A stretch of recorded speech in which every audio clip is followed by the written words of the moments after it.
Hello, I'm Tati, and somehow Land Rovers have become my life.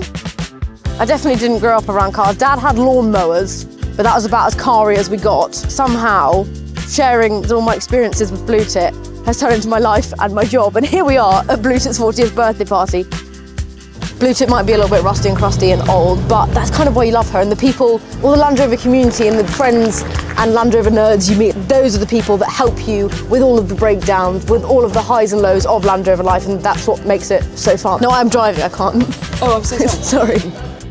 Through all of this, I've met some amazing women. Hello! I don't think you always necessarily see it, but then coming to something like this, there's so many young girls, like children and women running around that love cars, classic cars, anything with an engine. Yeah. It's so cool. It's very cool. You just learn as you go, and actually learning from each other is kind of the best way to do it. It is the loveliest bunch of very supportive, very fantastic and knowledgeable women. That Land Rover has made it to 40 years because this girl knows how to use a spanner.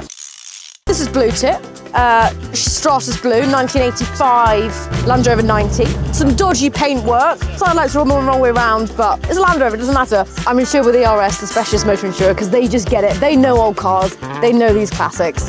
It's just easy. Today isn't just about Blue Tit, it's about the entire Land Rover community with their shared passion, their shared enthusiasm, their shared knowledge just coming together and having a bit of a giggle.